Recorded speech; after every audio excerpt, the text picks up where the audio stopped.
In order for the elite to keep control of humanity, they must keep us in a constant state of perpetual fear. Fear of war, fear of money, fear of politics, fear of status, fear of looking stupid, fear of being different, fear of not being good enough, fear of losing your soul, fear of whatever. They keep us in fear because only then can we be easily controlled. There are two important elements to free your mind from this trap and live life fearless. Number one is education. I have seen a lot of fearless people who have no clue, so education is very important. The elite will teach us sex education, drug education, death education, and political correctness in the 3rd, 4th, and 5th grades.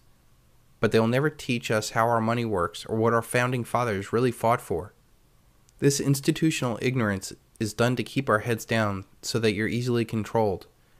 They do such a good job of this in school that you eventually keep yourself down. You don't really fear war, markets, or anything else as much as you fear the unknown. This educational journey that you're taking right now is taking the scariness out of the world. By understanding economics, politics, and psychology, you start to see that the world is less scary. I prefer dangerous freedom to peaceful slavery. Thomas Jefferson. Just like if you saw the behind the scenes of a scary movie, you would start to learn how fake that scary movie was. Well, that is what this project is all about. A big behind the scenes look at our very scary world. What could be more scary than the horrific possibility of a worldwide dollar collapse?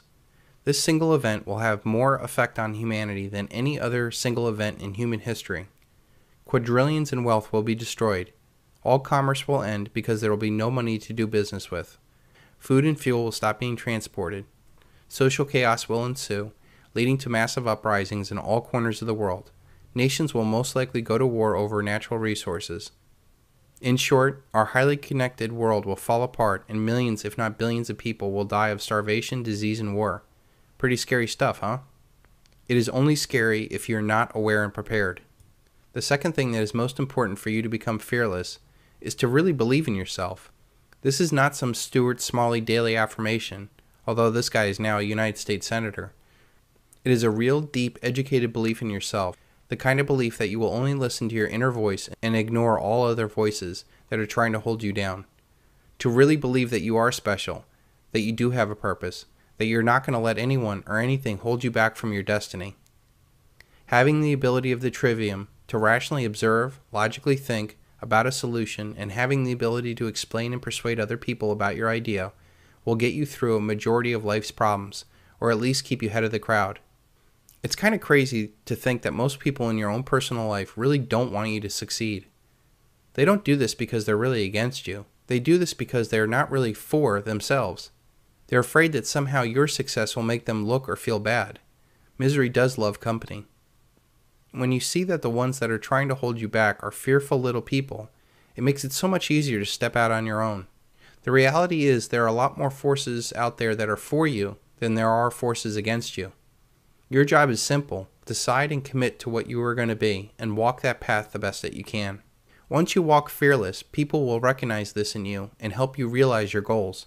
I am living proof of this, and I hope to inspire others to take this journey too. A journey of 1,000 miles starts with a single step, Lao Tzu. Once you're aware and prepared, getting to your desired goal is as simple as taking that first step in confidence. Write down where you want to be and what kind of life you want to live. Really take some time to think about what your ultimate goal in life is. It might help to think what would make you a compelling movie if you were the main character, or what would you want to be on your deathbed. It doesn't have to be huge, but it has to be real with you. What would your life look like if you were fearless? What would your family look like if you lived life with passion? What would our communities look like if you inspired others? What would our nation look like if we were once again the land of the free and home of the brave? When you see this progression, you see that we're not really fighting to change the world to make us free or happy. The answer has always been inside of us. We are the masters of our own mind and world. It is impossible to think that 7 billion people trying to manipulate others on what people should do is a rational plan for happiness. No one knows what will make themselves happy, much less anyone else. If we saw that in our own mind is our freedom and happiness, and left others to find their happiness, the world would be a better place. Once you fully accept this as your definite chief aim, no one on earth can hold you back. And only then will you be able to live life fearless.